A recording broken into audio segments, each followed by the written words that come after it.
Berto, di ko na alam kung gagawin sa'yo ah. Bruno, dali mo kay Mang Kepweng. Siya lang makakagamot sa akin. Yan. Uy! Mang Pepeng. Mukhang may pinaghahandaan kaya. Oo, nararamdaman ko. May pasyente tayo ngayon. May pasiting darating.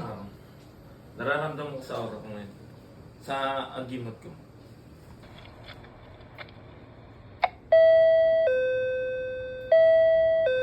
Mang Pepeng, tama yung hinala mo. May pasyenteng dumarating. Oh? Oo. Sige, papasukin mo. May dalawang pasyenteng dumarating. Ito sila yun. Ready na ako. Sino kaya yung nasa labas?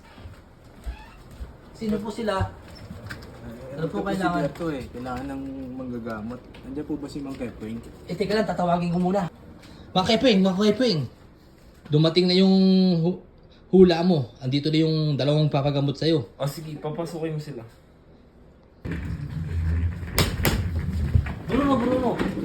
Ito may sakay si Mang Berto para madala natin yung Mang Kepeng. Ay, salamat. Mukhang hirap na si Mang Berto.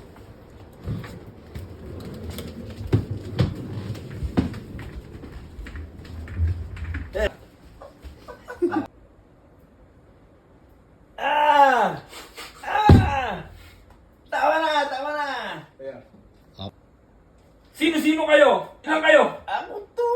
Ano pangalan mo? Si Kupi! Bakit hindi nakambalan tong tao na to? Anong kasalanan nito? Sabi niya, pupunta siya eh.